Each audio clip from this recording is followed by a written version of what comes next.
You're looking up at me. I was just looking. Which pop do you have?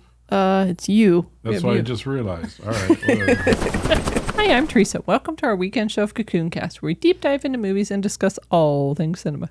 Hi, I'm Rebecca. Today we will be discussing the new movie, The Fall Guy. Rebecca, we have some subjective Hollywood news. The new Hellboy movie might have some AI creatures. Or do they?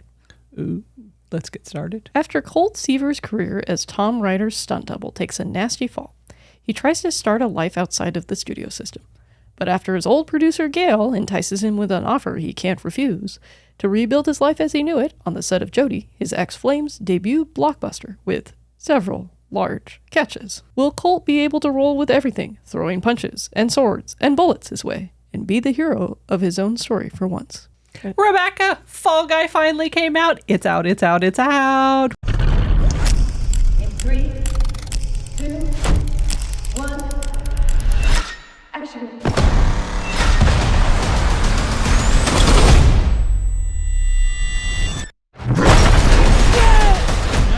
We got to see it 2 days early. I know that's not a big deal, but it's out, it's out, it's out, it's out. I know you were hoping that we'd get an invite to CinemaCon, but alas, not this year. Yeah, I know. Literally, I had to watch other people watching the early release of this movie. I can't overstate how much of our group chat for our team has been memes, interviews. But where'd the pickle even come from? Someone's idea to put a pickle sticker on the helmet. I hope it's gone. No. No, there it is. It's a damn pickle on there. It didn't come out. I don't like to do scenes with stickers that are more interesting than I am. Random Ryan Gosling clips where he talks about being Rambo. Yes, they were asking him to recast his roles. He did Cobra and he also did Rambo. And he said he would like Ryan Gosling to be Rambo. That is incredible. He's one of my favorite actors. Is he Just really? the fact that he knows my name is exciting. I think that's great. He really, I mean, he's the best. I'm genuinely touched that he said that. And if you're lying, you're an awful person. Leading up to this movie. They're funny. He's funny. Emily Blunt, she's funny. So how have you been? God, I hate that thumbs up stuff guy stuff. She's charming. Yeah, I'll give her that. Oh, I like it. She's charming. How'd we do, boss? Really? Yeah. Holster that. It's holstered. It's done. Forget. You never saw it. I have to admit, the interviews are funny. I think Ryan Gosling is a hoot, though. He is a hoot, but I'm trying to come into an open mind, and you're like, let's go! And I'm like, okay. Yeah, I know. Easy on the ears. Easy on the ears. I think this is the best movie of 2024 so far. I think this is the best summer blockbuster yet of 2024. It's only May, but it has the potential. They've made over $3 million at the time of our recording, and Friday it dropped, and Friday here we sit. And Friday we're seeing it again. Thank you, David Leitch. We are. In a few hours when we're done with this, we'll come back again, and I'll probably like it even more the second time. Well, I think that has a lot to do with the team behind this movie. David Leitch is a very accomplished director for some of our cinema community who have seen John Wick. Yes, he's that guy. He's also done Bullet Train, and he's done Atomic Blonde. I know that's kind of been forgotten, but you'll remember it pretty quickly. Staircase Scene, Charlize Theron. They kind of show some of Leitch's greatest career highlights in the opening reel. And he's not just a director. He's a stunt guy. He's a stunt guy. He's done production. He's like younger than I am, and this man has done amazing and fabulous things. And I think that's the other part that makes this movie so great is the directing is phenomenal. The casting department, oh yeah. Oh yeah. And I'm not saying that because Ryan Gosling's in it. I'm not saying that because Emily Blunt's in it. I mean, even Hannah Waddington for our Ted Lasso fans. Hey. You like her. It's funny too because you had told me, I didn't know this, but you said she is quite the singer. She is quite the singer. I never knew this, but you watched Ted Lasso. If you'd watch Ted Lasso with me, you'd find this out. If you watch The Fall Guy 20,000 times, you'll appreciate her even more, I guarantee. Speaking of people we really appreciate, Winston Duke, always a pleasure to see on screen. I wish he would have got more time. I was disappointed by that too, because even the trailers had him just very integral, right? This is insane, man.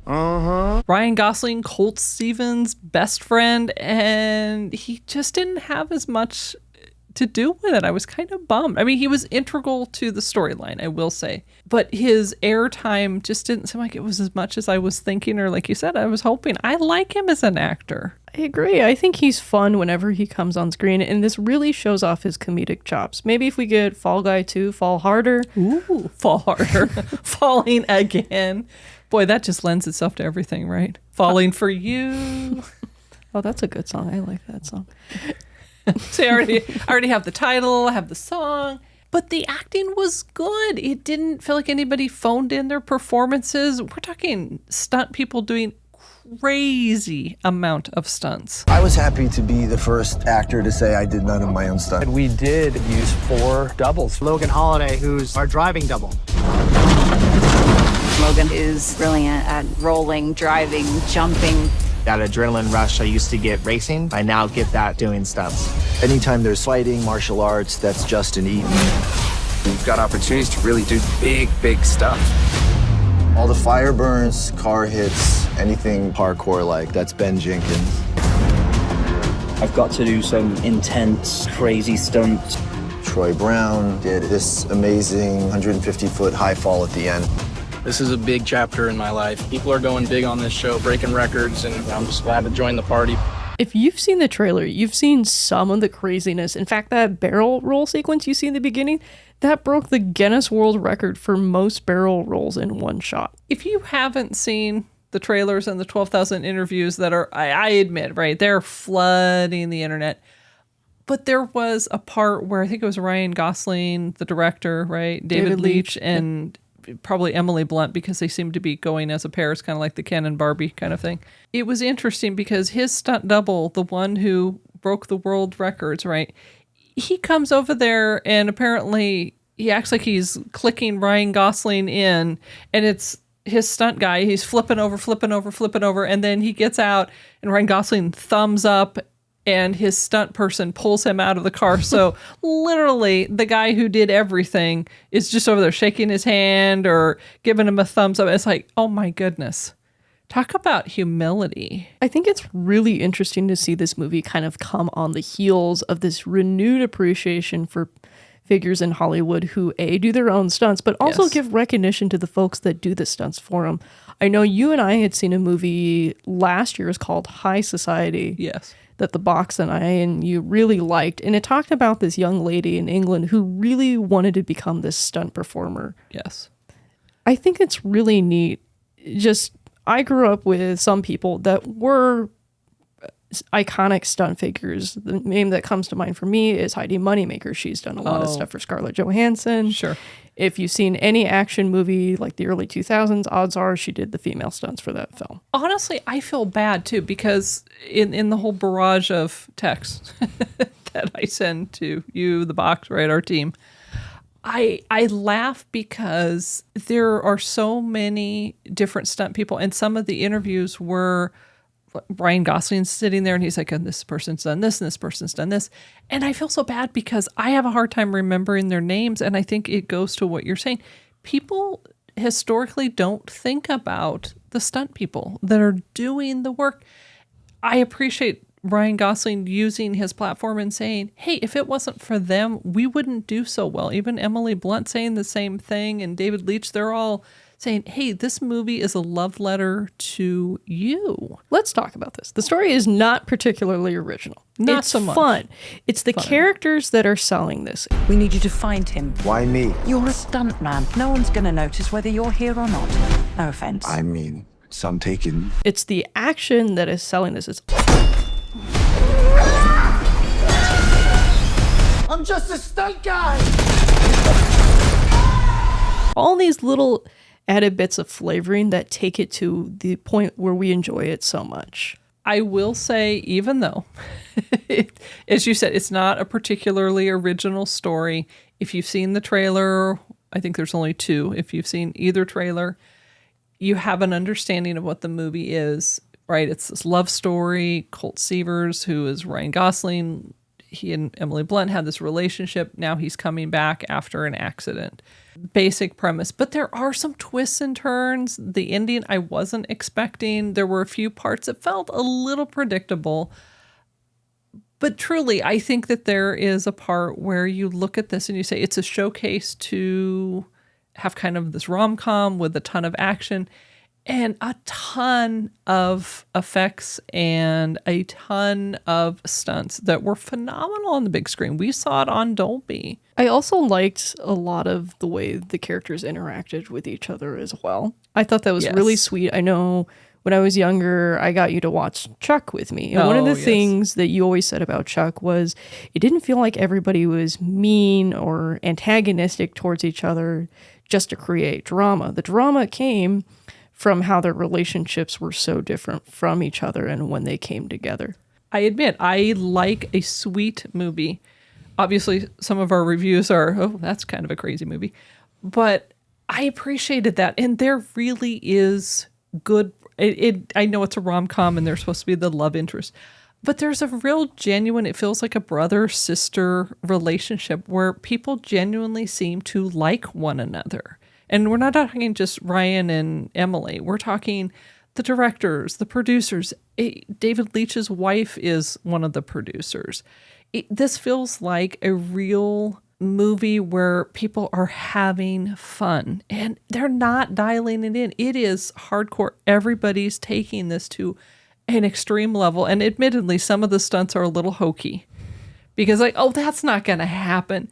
But there's a lot of nods. There's the joke about the main character, the Tom Ryder, who's the action hero. There's some spoof around that where it feels like you could be talking about Tom Cruise. I'm sure they didn't say that for entertainment purposes only. Oh, of course. Of course. I appreciate that, though. That, to me, we're talking about, the summer blockbuster movie. I appreciate the fact that it has a ton of action. It has a story that's reasonably compelling. Like, okay, I'm kind of getting into this. And the chemistry, it felt as if no one dialed it in. People were really putting their heart into this and they really wanted to make this movie. It wasn't like, we're in contract. I guess we should do this. There's also some plot points that don't feel shoehorned just to be there. There's definitely some twists and turns that I wasn't expecting, which was nice too. I appreciated that because some movies like this could be so predictable. The part that I thought was interesting too, because we had talked about the trailer and there were two trailers. The first trailer had a little bit, the second trailer had more. And I remember someone from our team said, don't send me more trailers. But I think it followed that. But after that, it was, oh my gosh, I feel like I've seen the movie. But the reality is there were so many things in the trailer that were not in the movie. I wonder if they used alternate takes. Like if they're trying to come up with something, they're like, okay, this won't work in the flow of the movie. It's still funny. A lot of the jokes land, and some of them land a little bit better in the context of the movie. I think that's true. Obviously, I was hoping the dog would have there was a part where they're sitting on the couch and they're talking to the dog, and the dog's like, oh. The dog feels like a character. I was so worried when they did that in the trailer. I'm like, this is going to be gimmicky, but that doesn't happen in the movie. It's a little gimmicky. There's a bunch of things that are happening.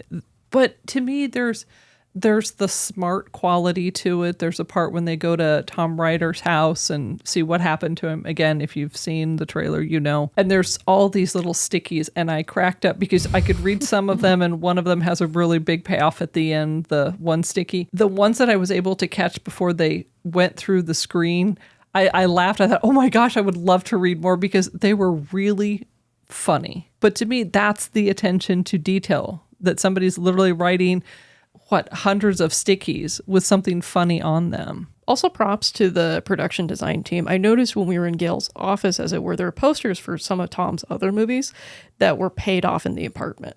I agree with that. I think, but to me, that's the detailing that makes a good movie. And it's funny because if you can make a movie look effortless, you've done your job versus, this is painful to watch, or this is belabored, or they have to hit you over the head to make you get it. The subtle, I think, paid off.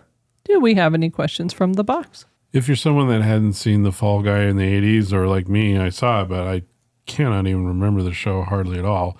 Do you need to know any of that, or does this movie stand on its own? I'm saying this as somebody who came in blind. I've never seen the show. I only heard, hey, this is a show that existed. Glenn Larson made it. Lee Majors was in this show. I came into that knowing the bare minimum, and I still had fun. I think I actually had a lot more fun because I didn't have this emotional baggage from the show transferring over to the movie. When the movie was first announced, they talked about it being the Fall Guy.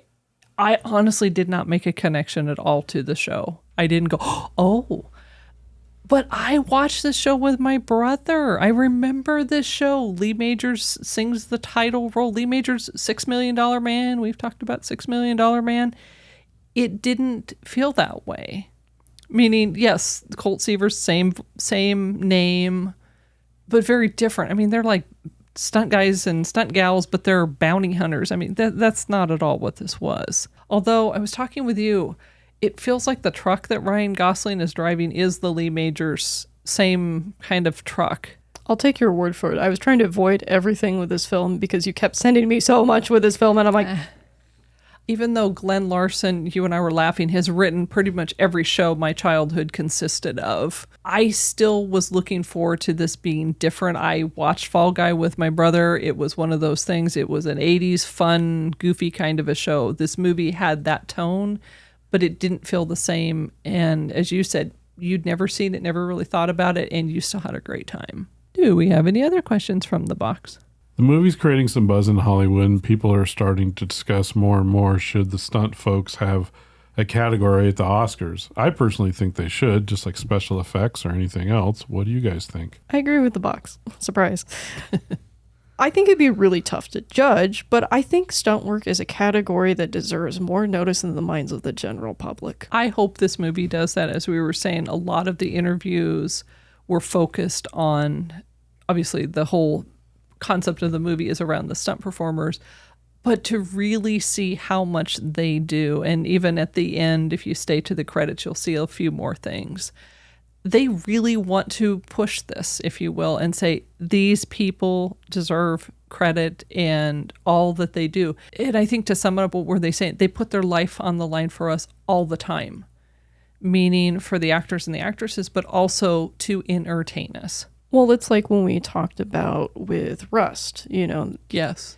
These are people that are facilitating environments which our stories get to exist in. Exactly. Without them, the movies would be very flat. I would hope that the Oscars or the Academy takes notice. Rebecca, it is that time of the show. I have 5 moths.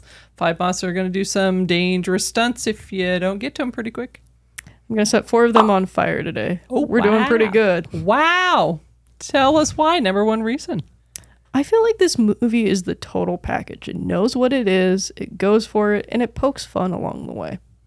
And you had a good time watching it. I did. Wow. And you'll watch it again this afternoon, I hear. As long as you give me free popcorn. Ooh, free popcorn. That's in the deal. Alrighty. For me, 1 to 5, 1 to 5. I think I might actually surprise you a bit. 1 to 5. Stunt moss for me, I would say 4 and a wing.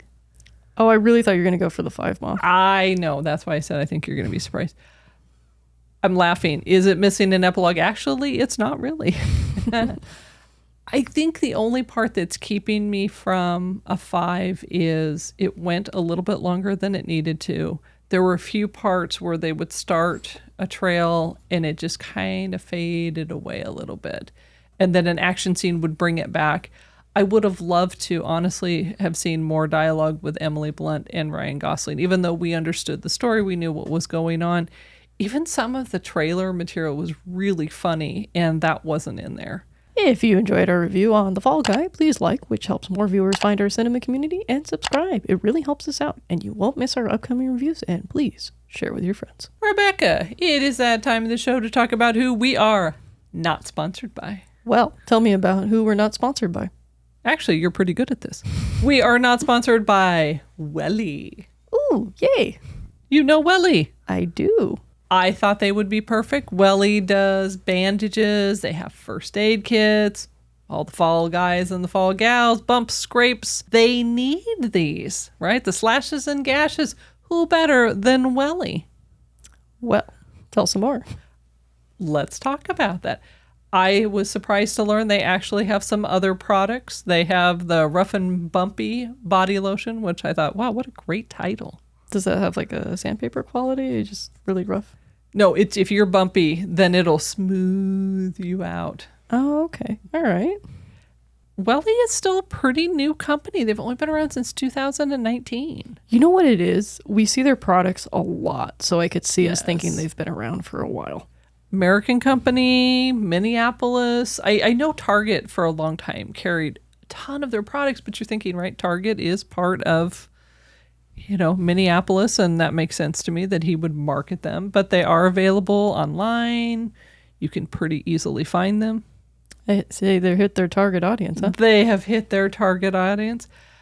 Their website has the accessibility adjustment, which I laugh, right? For ADD, it's like, we'll slow it down, the different colors, the orientation. To me, that's very sensitive. I think that's really progressive too, because I think a lot of websites, you talk to web designers and they're like, what is my audience? How can I reach my audience? And this is a good start in that direction. To me, but it all goes back to how can we help people?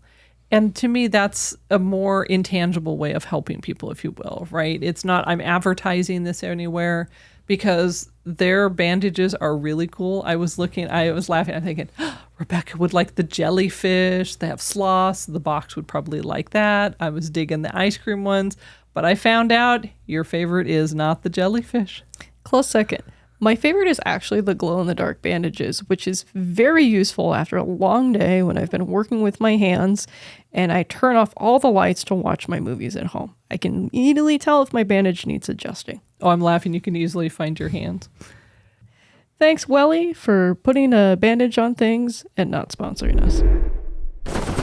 It's that time on the show where we want to hear from you. We'd love to see your comments on our videos, especially your review of the movie and why. Now let's talk about some of those cool comments we've been getting, Teresa. First up, we have Yankee Cantrell, a faithful member of our cinema community who commented on our Ministry of Ungentlemanly Warfare. Here's what he had to say. I literally had no idea this movie existed, and now I shall watch it. To be fair, I would watch a Guy Ritchie movie about him painting a house. There'd be something. I was wondering if that was a double entendre about painting houses, the Irishman. Oh. I think you would watch a Guy Ritchie movie about him painting a house.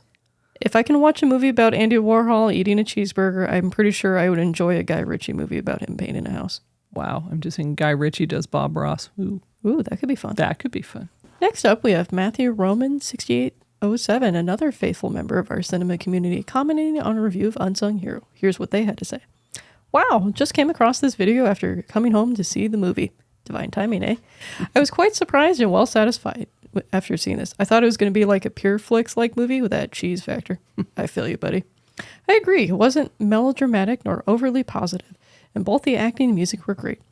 I'd give it 4 moths and a wing, while my grandma, who shed a few tears throughout it, gives it 5 moths. Aww.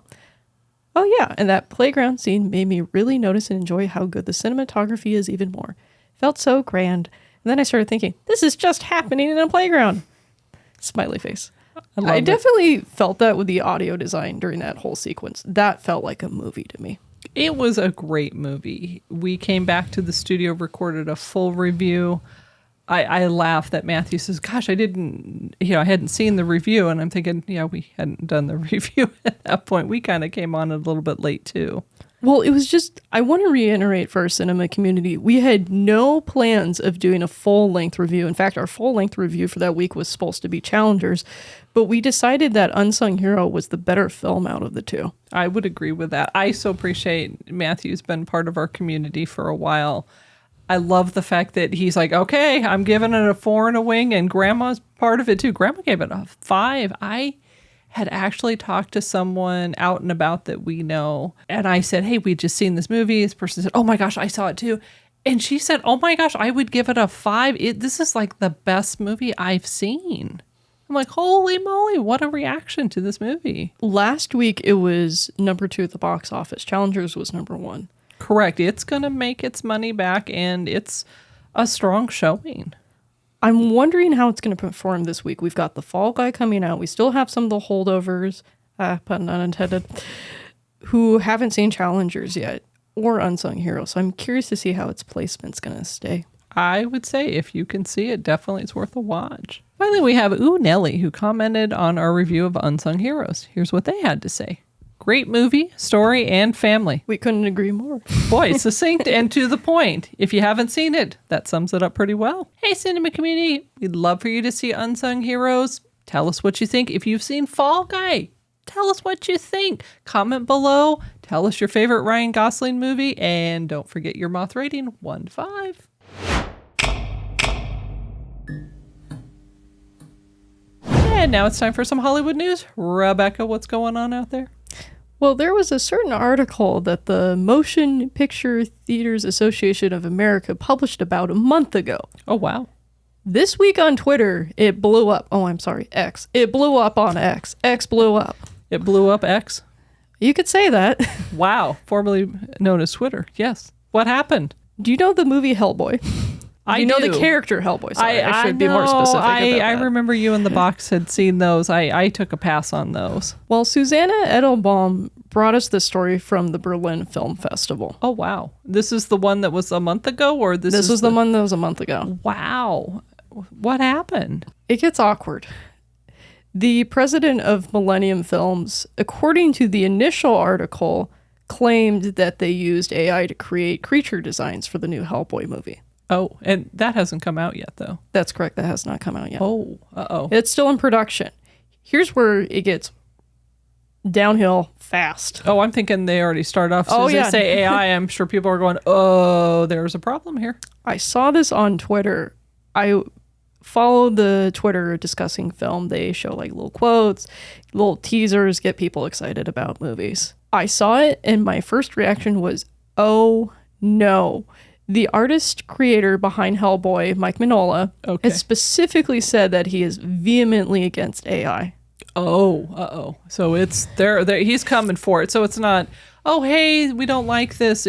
He's going, hey, I don't like this for what I've done. That's true. Yeah. Wow. Now, if you check the post, it previously has backdated the festival by quite a bit. Wow. I'm surprised they need to do it, though, because he already has his character. I mean, granted, I've not seen the movies, but I can visualize him with a little, I'm like, oh, so what's the problem? Why are they needing to do this now? The director of Hellboy actually had to come out and say, the article is wrong. This is referring to another movie. It's called The Offering. That used AI. We did not use AI on this production in that capacity. Oh my. This just keeps getting layer after. It sounds like the more people talk, the more...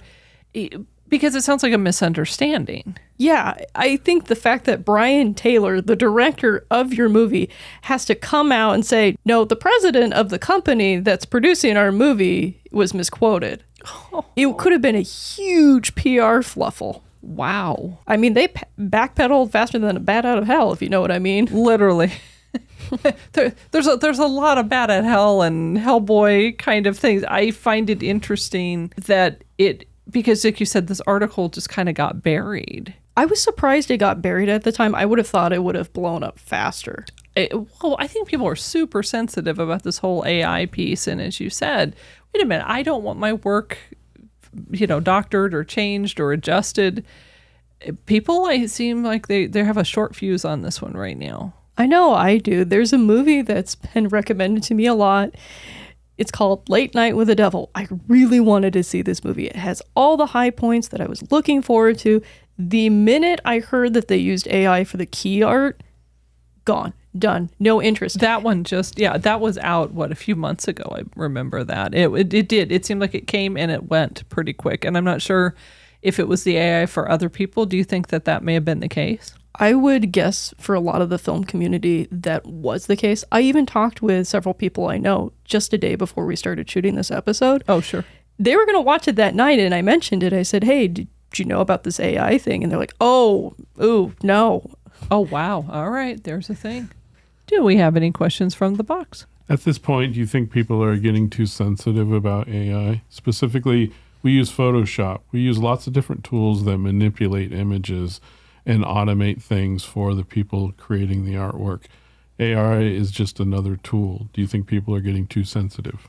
I'm going to say this as somebody who creates art. I think generative AI can be a problem, especially when you take other people's work and you feed it to these engines and you don't give them credit. Hollywood has entire industries striking to create AI protections against their work. It's one thing to use things like Photoshop to kind of touch up things and to use them to create scans and molds and things, images that you can use for product usage, like say like action figures. It's another thing to take somebody's artwork and say, I want it to look like this, without paying the artist in question or commissioning another artist and saying, I want you to draw something like this in the style of this art. I really want to address what you're saying, because I think that there's something really positive about what you're saying, which is if you're taking someone's art without giving them credit or paying them, to me, right, that's the whole plagiarism piece. So that's a whole other issue. But I do know that sometimes AI is used for, characters that have passed, or maybe, something else is happening where that helps to create that. I don't think it's all or nothing, but right now it feels like it's kind of an all or nothing battle. Well, the AI I'm specifically talking about is generative AI. Okay, that's a problem. It's not something that kind of auto-adjusts light balances. It tries to figure out, hey, there might be a shadow in this scene. We should probably put one there.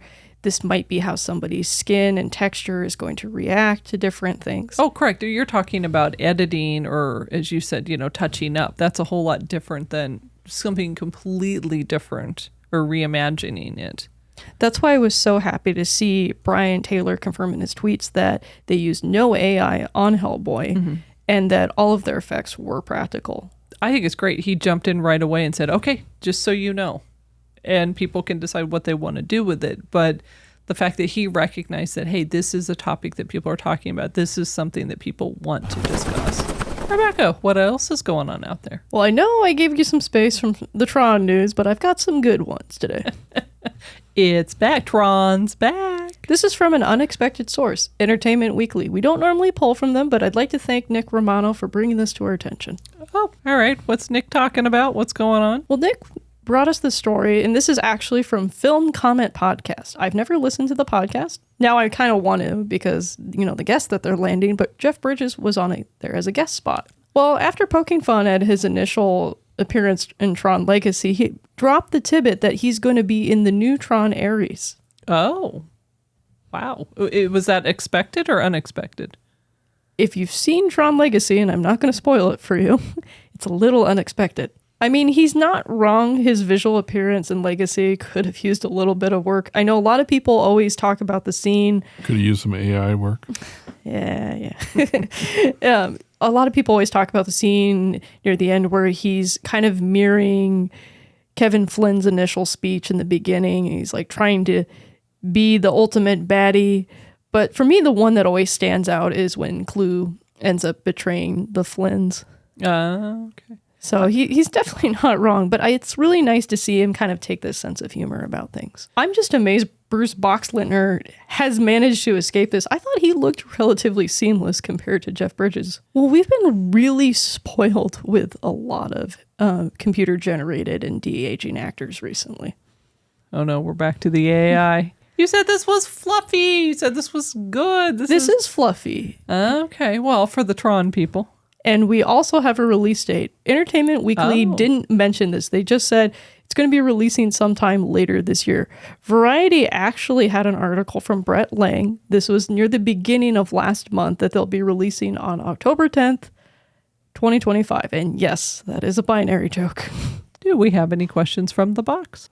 With the trend towards turning dead actors back to life on the screen, some of them are called CG zombies. I think of Star Wars with Leia and Tarkin. Do you think the technology needs to mature more, or should they keep doing it? I think if you're going to keep doing it, please work on it. I can usually tell if somebody's CG. There's a couple exceptions. I know you and I had talked about Ghostbusters Afterlife. To me, it was central to the plot, right? Harold Ramis has since passed. Spoiler alert. But to me, because we were watching it and you said, boy, it was so emotional to see Harold Ramis back on the screen. And it wasn't just because we grew up with him. No, I think that's the other part of it is obviously we like him. And to me, it's almost looking through a photo album in some ways. You look back and go, oh, but just to talk about him without the visual, obviously there was a part that he played, meaning, he didn't have lines per se, but he had a presence. But I think the power was in seeing him. I'm just hoping that this whole use of the CG and to use, since people have passed, like you had said earlier, that they are compensating people for that or their estates in this case, but also understanding why are you using it versus I'm just using it to use it. It's this person has since passed or we were right in the middle of filming and we want to finish that because oftentimes actors do pass in the middle of a production. You should definitely clear it with their estate. I know James Earl Jones has talked about he's licensed his voice now. So then that way he knows his family is taken care of, but he also still wants to contribute to making movies. Thanks for joining us this week. We're always excited to create experiences that bring our cinema community together. Next week, we are excited to be reviewing Kingdom of the Planet of the Apes on our Movies and More weekly show. Please remember to like, subscribe, and share our channel. If you enjoyed this show, you might check out last week where we reviewed Unsung Hero on our Movies and More weekly show, and we did a 60-second review of Challengers. Remember, cinema community movies are better together. together. Thanks for watching. See you in the next review.